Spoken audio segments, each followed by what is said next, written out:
en mutación, que sería aquellos cambios en el DNA que nos van a llevar a situaciones que pudieran llegar a ser patológicas, y polimorfismo, a aquellos cambios que hacen variabilidad por simplemente diferentes características sin que necesariamente sean patológicas.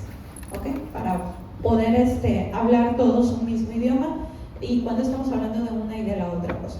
Ok, entonces, ya habíamos hablado en clases pasadas acerca de los grupos metilos y habíamos hablado acerca de la acetilación de histonas. ¿Cuál es la diferencia entre esos cambios y las mutaciones? ¿Cuál? La permanencia. Una es la permanencia, o sea, estos cambios de metilación o acetilación pueden estar y se pueden quitar dependiendo de sus factores de estilo de vida. La expresión de un gen, bueno, la mutación también me puede llevar a una sobreexpresión. Entonces, así como uno, la mutación es permanente y aparte es en la secuencia. Si ustedes se acuerdan, cuando hablamos de metilos y acetilos, estamos hablando de añadir a la cadena sin modificarla.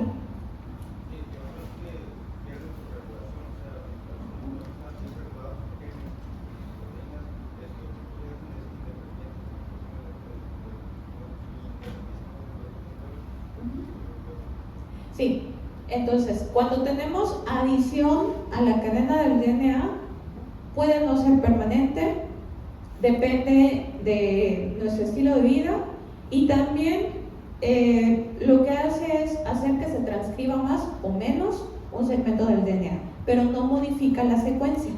En cambio, en la mutación vamos a tener un cambio que sí es permanente y que va a haber modificación de la secuencia del DNA.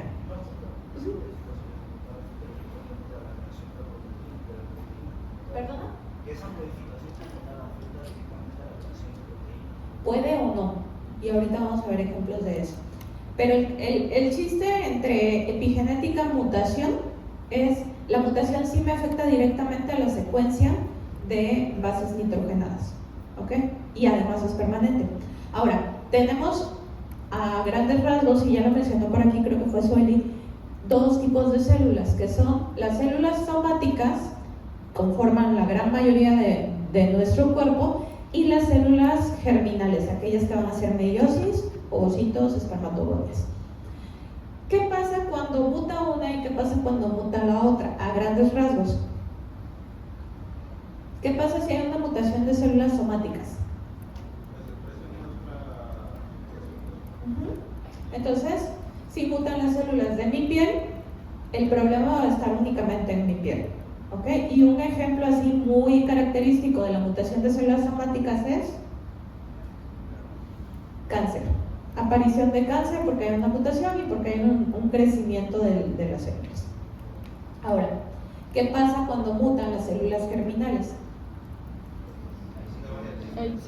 Ahí sí va a ser hereditario porque se van a seguir formando células que contienen la mutación porque es permanente. Entonces existe la posibilidad de heredar condiciones genéticas, enfermedades o también cáncer. Aquellos cánceres, por ejemplo los de BRCA más conocidos, que son hereditarios, que uno hereda la posibilidad de tenerlos, esas son por mutaciones en línea germinal. Entonces la diferencia entre uno y otro va a ser a qué se va a localizar, que en la línea germinal va a ser a generaciones, y la otra, las células somáticas, únicamente a la parte del cuerpo que esté afectada, y va a ser un daño más contenido, más localizado. Ok, ya con estos términos vamos ahora sí a los tipos de mutaciones. Entonces decíamos, es una modificación permanente directamente a la doble hélice, exactamente más a la secuencia de nucleótidos. Ahora, van a leer por ahí en su libro que hay mutaciones de la secuencia del DNA, pero también van a leer mutaciones cromosómicas, inserciones, deleciones, translocaciones. Todo eso que es a nivel cromosoma, o sea, uno completito, lo vamos a ver más adelante.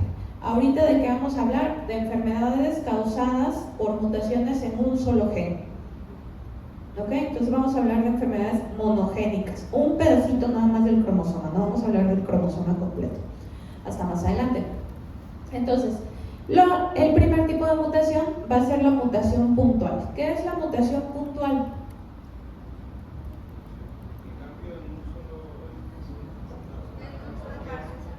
Cambio una sola base nitrogenada. Con eso ya cambia mi nucleótido y con eso puede o no cambiar mi proteína. Dependiendo del grupo que se cambie, es decir, purinas o pirimidinas, vamos a tener transiciones y transversiones. ¿Qué es una transición? ¿Alguien leyó? Los dos son intercambios, pero ¿en qué cambia la transición y en qué cambia la transversión? ¿Cuáles son las purinas? Porque en la complementariedad, en las cadenas complementarias siempre se une una purina con una pirimidina. ¿Cuáles son las purinas? Adenina, guanina.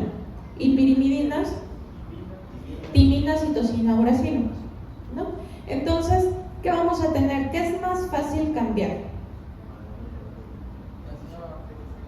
Una transición, es decir, cambio algo que se me parece estructuralmente, porque acuérdense que son diferentes, se complementan entre las dos pero son distintas. Entonces es mucho más fácil cambiar una adenina por una guanina, o sea, purina por purina, que una adenina por una timina, porque la estructura química es diferente. Entonces, primero, casi siempre tendría la complementariedad sería mucho más difícil y sí tendría que modificar también la otra estructura. Entonces sí sería algo más complicado y por eso sucede más la transición. O sea, cambio A por G o cambio C por T.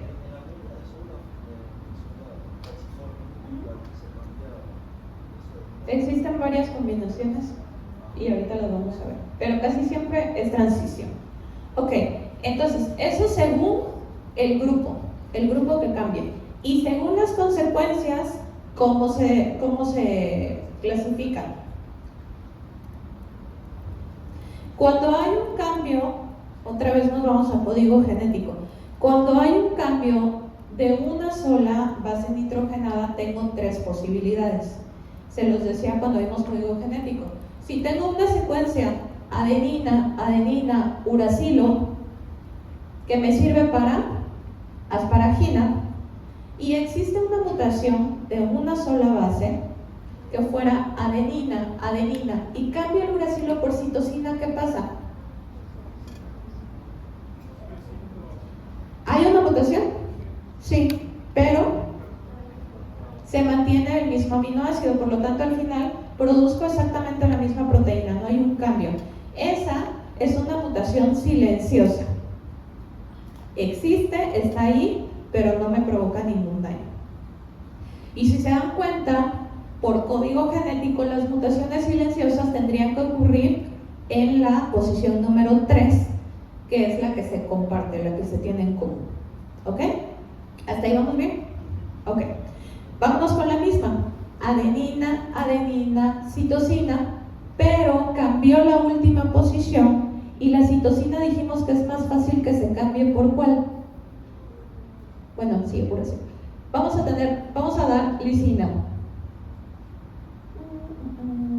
Bueno, sí, vamos a cambiar adenina, adenina, citosina y tenemos asparagina. Pero si en cambio hacemos una transición de adenina, guanina, citosina, ahí, ¿qué tenemos?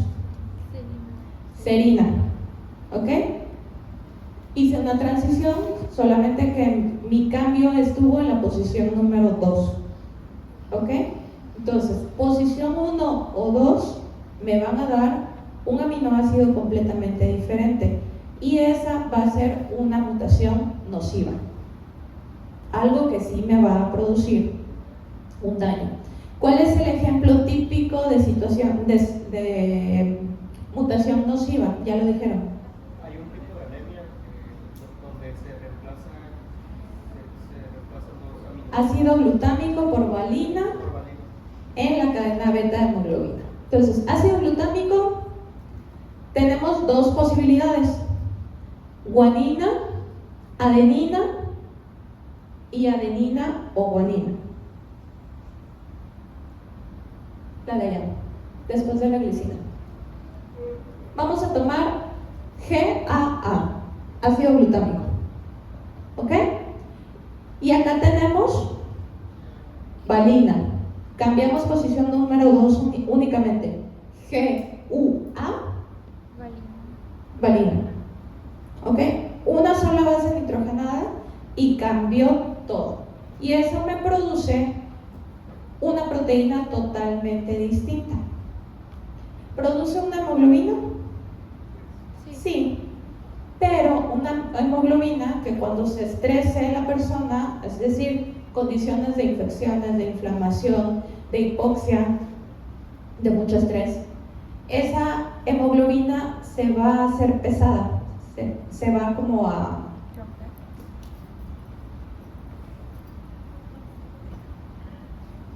se va a precipitar.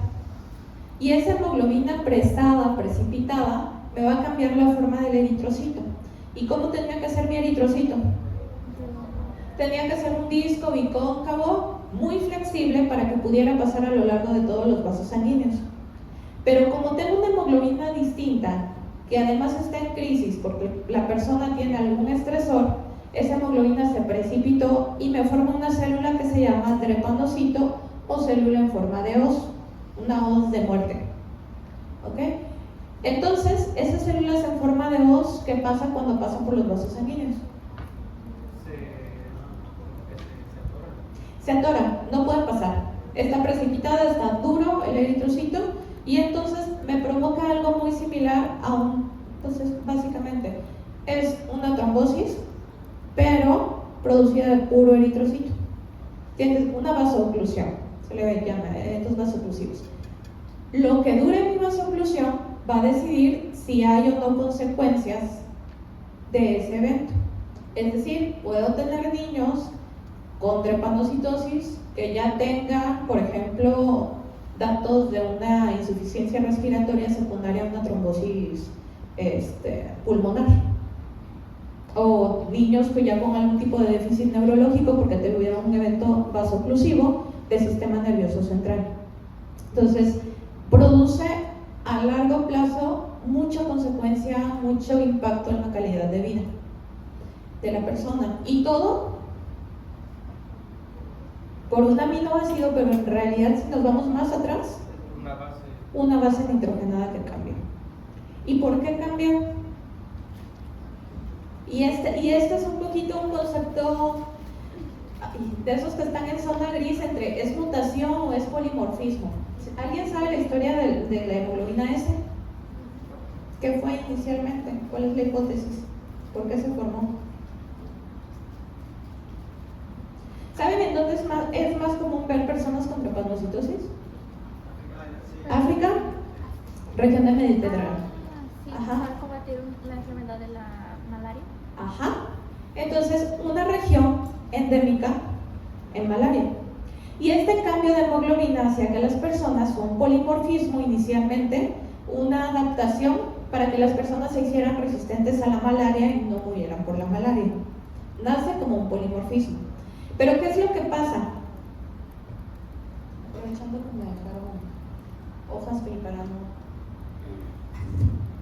Vamos a tener dos genes de hemoglobina, de cadena de globina beta, ¿cierto? Uno de papá y uno de mamá.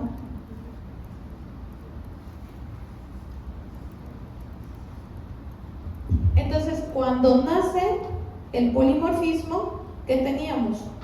Las personas que sobrevivían siendo mitad S, mitad beta. Esto es un polimorfismo. A esto se le llama rasgo drepanocítico. Y son personas que pueden vivir como si nada toda la vida y nunca van a hacer una crisis vasoclusiva a menos que de verdad hagan mucho ejercicio físico, tengan una infección muy muy fuerte, pero la gran mayoría ni se va a enterar que tenía hemoglobina S. ¿Qué es lo que pasa? La gente no sale de sus lugares de origen se empiezan a casar entre ellos, y entonces había mucho polimorfismo de hemoglobina S, y entonces cuando se casan dos S y heredan justamente eso, nace la enfermedad. ¿Ok? Entonces lo que nace como una adaptación por endogamia termina siendo una enfermedad que sí es clínicamente, pues sí deteriora mucho la calidad de vida del paciente. Y este es así como un ejemplo de la raya tan delgadita que puede haber entre variabilidad o polimorfismo visto como variabilidad y mutación visto como enfermedad. Porque aquí si tienes uno es polimorfismo, pero si tienes dos, entonces es nocivo. ¿Ok?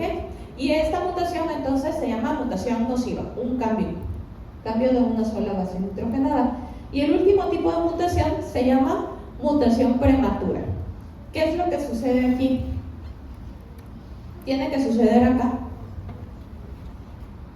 en las combinaciones de parada. Entonces supongamos que quería yo hacer tirosina. ¿Ok? Entonces tengo UAC.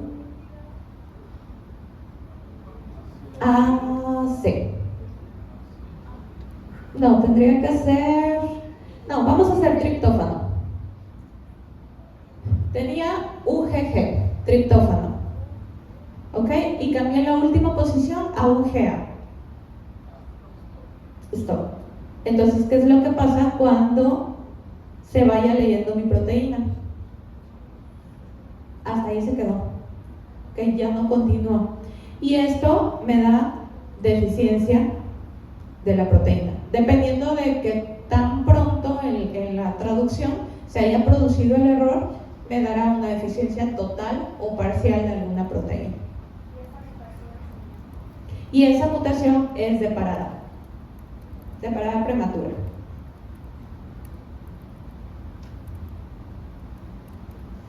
Entonces, dependiendo de la bibliografía, ustedes los van a encontrar con distintos nombres. Aquí les hablé de mutaciones silentes, también llamada mutación conservadora, de mutación nociva, ¿alguien lo leyó con otro nombre? Sin sentido. Y de mutación de parada prematura, sentido contrario. ¿Ok? Perdón, sentido contrario es nociva y sin sentido es acá, cuando hay parada. O missense, no sense. ¿Ok? Es lo mismo, estamos hablando de lo mismo, de las tres posibilidades. O no pasa nada, o hago una proteína distinta, o produzco deficiencia de la proteína porque se para prematuramente su traducción. ¿Hasta ahí vamos bien? Ok. Entonces la otra es que, si se acuerdan del codón y del anticodón, la secuencia de bases nitrogenadas o de nucleótidos más bien se va a ir leyendo de 3 en 3. Si por ahí, por algún mutágeno, por los rayos del sol que me produjeron un doble enlace, no se alcanzó a pasar completamente, o sea, me faltó una sola base nitrogenada, se perdió. Se perdió porque los rayos del sol hicieron un doble enlace entre timinas y entonces eso se fue. Vamos a verlo más adelante, me van a entender mejor más adelante. O añadí secuencias, añadí 1, 2, 4, 5, que no son tripletes, o sea que no son 3. Cualquier número añadido o quitado que no sea múltiplo de 3. ¿Qué es lo que va a pasar? Como al momento de traducir leemos el RNA mensajero de 3 en 3, si le quito un solo nucleótido, ¿qué pasa? Finaliza la traducción. Se recorre todo y me cambia absolutamente todas las secuencias. ¿Ok? Si añado 1 o si quito 1 o cualquier número que no sea múltiple de 3, me va a producir lo que se llama error de marco de lectura, que es este cambio de la lectura a partir de la mutación de todos los tripletes que siguen.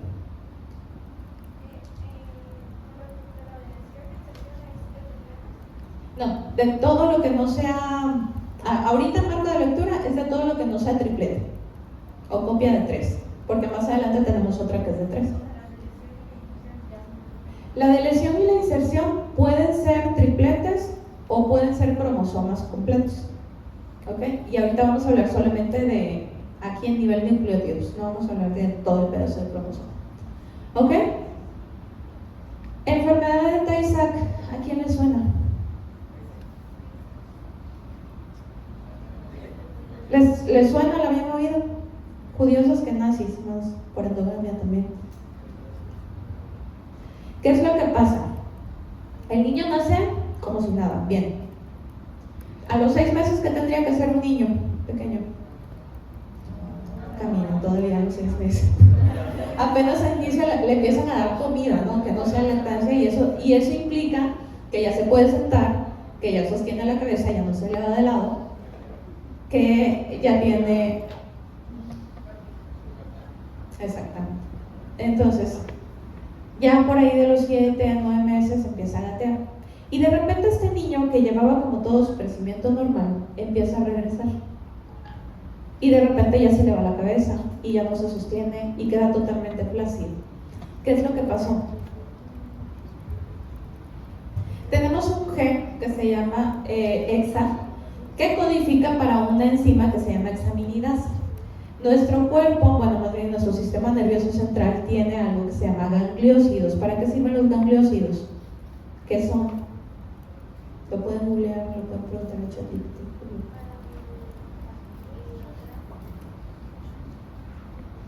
¿Alguien ya lo tiene?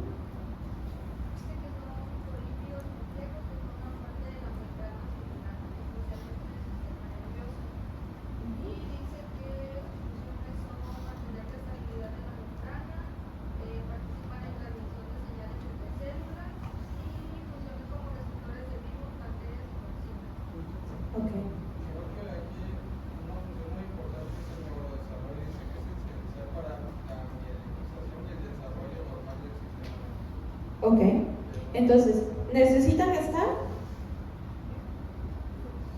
Sí, pero también el exceso me hace daño. O sea, necesito una enzima que lo controle, que no haya sobrecrecimiento, porque si no, funciona como una enfermedad por depósito. Entonces, ¿por qué hay regresión? Porque todo iba bien y hay regresión, porque el gen EXA tuvo un error en marco de lectura. Ojo, todas las enfermedades producidas por mutaciones pueden ser por distintos tipos de mutaciones, pero estamos hablando de la que es así como la que más se da. Entonces aquí tenemos 4 bases de más en el gen, a partir de lo cual se recorre toda la forma de leer esa proteína a partir de la mutación. Y eso me va a producir una proteína de hexaminidasa, pero una proteína no funcional. Entonces empiezo a acumular gangliósidos y empiezo a ser neurotóxico. Ajá. Y entonces depende, entre más tiempo pase, más toxicidad acumulada, más gangliósidos acumulados, y por eso a medida que el niño cumple 1 o 2 años va siendo neurodegenerativo, con mayor flacidez, y son niños que generalmente tienen una muerte prematura. ¿Ok? Y fue porque su proteína se produjo mal, pero a raíz de que se le insertaron nucleótidos de más. ¿Sí se entiende lo que es un error en marco de lectura? Okay. Estoy dando el ejemplo de enfermedad, no se estresen, más adelante vamos a retomar las enfermedades, solamente es para dar el ejemplo de qué es lo que pasa en cada una, no tienen ahorita, todavía que estamos en bases, que estresarse. Ok. Variación en el número de copias.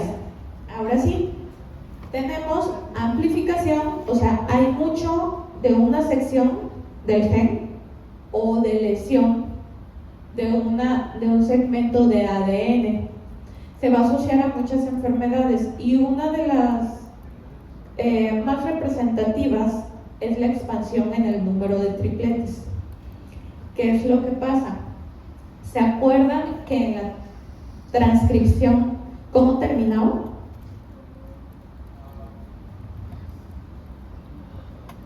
Tenemos una secuencia, ¿no?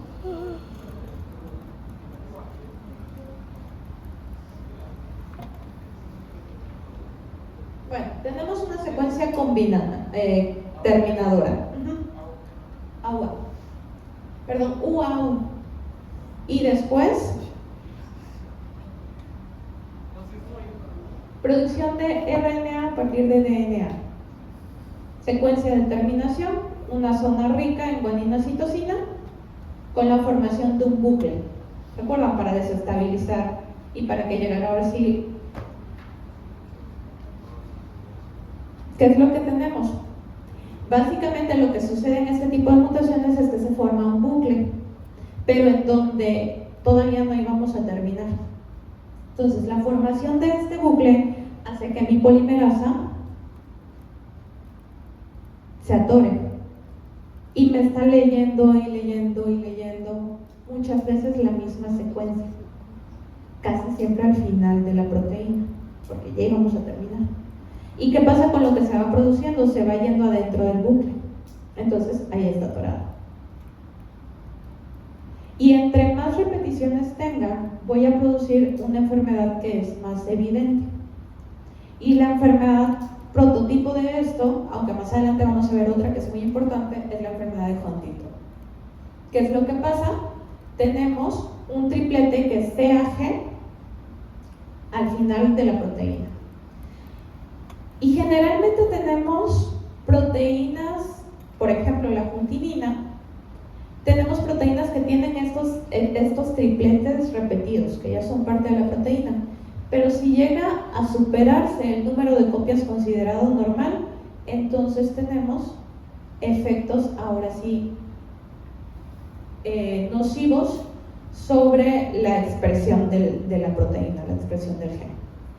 Este fenómeno hace también que generalmente cuando se heredan este tipo de enfermedades de una generación a otra, la mayoría de ellos se va expandiendo el número de tripletes a medida que pasan las generaciones. Entonces, lo normal es tener hasta 36 restos de glutamina, que es lo que codifica la secuencia CAG. 36 veces es normal, pero más de eso ya me empieza a dar patología. Y a medida que pasa una generación y la otra, se va haciendo, si existe la mutación, se va haciendo más grande. Y entonces, la primera generación a lo mejor no tuvo tantos efectos tan visibles, claro.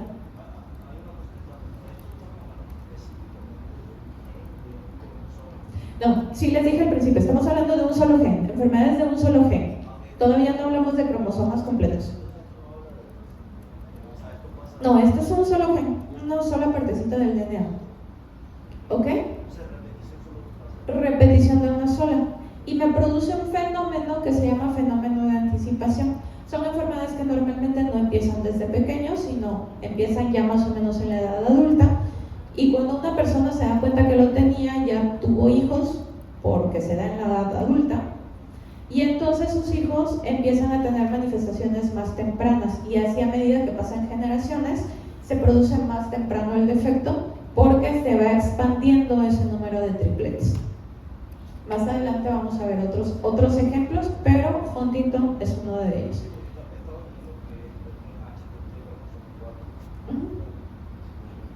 Sí, ahí está. Ok, entonces tenemos básicamente esos tres tipos. Y luego puede haber también mutaciones que no estén exactamente en la secuencia que voy a traducir. ¿Se acuerdan que tenemos un montón de DNA que no codifica?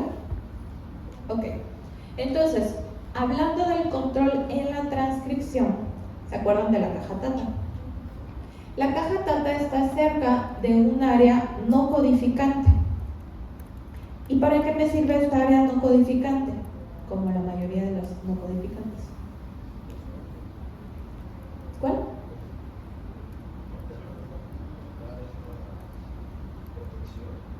Regular la expresión del gen. Entre más abierto está el área, más fácil es que se exprese. Entre más cerrado, más difícil es. Cuando existen mutaciones en esta área del DNA que en realidad no afectan la lectura del área, sino es la región de regulación de la expresión del gen, entonces también puede haber problemas. Y puede ser para los dos lados, o se produce además una proteína o no se produce. Un ejemplo de aquellas regiones que me sirven como silenciadoras o mutaciones que me sirven como silenciadoras es la de la hemofilia. ¿Alguien sabe qué es la hemofilia? Una enfermedad de la sangre en donde no se produce algún factor de la coagulación. Entonces cuando te caes, cuando tienes algún problema o con el mínimo para roce, ya se me hizo un hematoma. Y ojo, hematoma, no equimosis. ¿Cuál es la diferencia? ¿El tamaño? Ajá, ¿cuál es más grande? ¿Qué es una y qué es el otro? O sea, ¿un moretón qué es? Una equimosis. ¿Qué es un hematoma?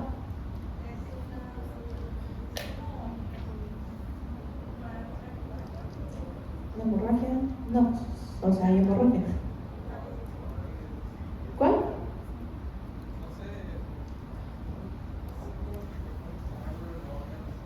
Ajá, un acúmulo de sangre. Entonces, a diferencia de la equimosis normal, tú tocas un hematoma, además de que normalmente es mucho más grande, mucho más extendido, tú tocas un hematoma y literalmente se siente aguadito y sientes cómo está la sangre ahí debajo. ¿Ok? Entonces, en la hemofilia, como no hay factores de la coagulación, en el caso de la BL9, tenemos acumulaciones de sangre. Es una sensación, como de edema, pero un poco más blando, porque literalmente puedes sentir la sangre por debajo de la piel, acumulada. Y estos son niños que, o desde el parto, si es que fue un parto natural y se usaron forceps, ya hicieron hemorragia cerebral, o al momento que empiezan a gatear, las zonas de impacto, o sea, los codos, las rodillas, les empiezan a sangrar y hacen sangrado de la articulación porque no están produciendo la proteína. En el caso de la hemofilia B no está produciendo el factor 9, pero en realidad si tú ves toda la secuencia de su gen del factor 9, todo está normal. Entonces, ¿dónde está el problema? En su región promotora, porque la mutación ahí no deja que lleguen los factores de transcripción a unirse y no deja empezar la transcripción. ¿Sí se entiende? ¿Sí? ¿Más o menos? O sea, el problema no está en el gen como tal, está en la región al lado del gen en donde tenían que llegar todas las proteínas a empezar a hacer el RNA. ¿Ya? Ok. Bueno, lo dejamos hasta ahí y nos vemos la próxima vez.